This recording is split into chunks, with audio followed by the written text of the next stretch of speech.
જેતપુર જિલ્લાના સિહોદ ગામના લોકોએ ઓરસંગ નદીમાંથી ગેરકાયદેસર થતી રેતીના ખનન મામલે હંગામો મચાવ્યો છે અને પાવી જેતપુર તાલુકામાંથી પસાર થતી ઓરસંગ નદી રેતીની ભારે માંગ છે ત્યારે રેતી માફિયાઓ નદીમાં ધામા નાખીને ગેરકાયદેસર ખનન કરી રહ્યા છે। ખેડૂતોના કહેવા પ્રમાણે નદીમાં ઊંડે સુધી ખોદકામ થતું હોવાથી કૂવાના પાણી ઊંડા ઉતરી ગયા છે, જેથી સિંચાઈ કરી શકાતી નથી અને પાક નિષ્ફળ જવાનો ભય રહે છે। ત્યારે મંગળવારના રોજ ગ્રામજનોએ હલ્લા બોલ કરી સૂત્ર ઉચ્ચાર કર્યા હતા અને રેતી ભરીને જતી 3 ટ્રકોને રોકી રાખી હતી। જોકે બાદમાં મામલતદારે ઘટના સ્થળે આવી ગ્રામજનોને સમજાવ્યા હતા અને તેમને આ મામલે યોગ્ય કાર્યવાહી કરવાનું કહી હૈયાધારણા આપી હતી।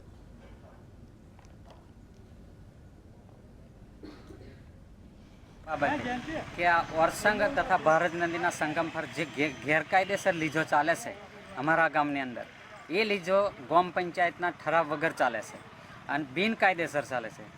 જવાબદાર તંત્રને ધક્કા ખાઈ ખાઈને જવાબ થાકી જાય, અમે રજૂઆત કરીને કોઈ અમારી રજૂઆતને ધ્યાનમાં લેતું નથી। ગામના લોકોએ એમ કે ગ્રામ પંચાયતના ઠરાવ વગર લીઝ ચાલે છે એ બાબતે રજૂઆત કરી હતી। અત્યારે અહીંયા તપાસમાં આવ્યા છીએ, બંનેને સાંભળ્યા છે ગ્રામ પંચાયતના લોકોને પણ, અને બધાને એવું કીધું છે કે ગુરુવારે આપણે ઓફિસની અંદર હિયરિંગ કરી લીઝ હોલ્ડર, તલાટી અને ગામના લોકો બધાને એમ કે સાંભળી અને જો ઠરાવ થયેલો હશે અથવા ઠરાવ નહીં થયેલો હોય તો એ પ્રમાણેનો હકીકતલક્ષી જે કંઈ અહેવાલ હશે એ આપણે કલેક્ટર સાહેબને મોકલી આપશું અને પછી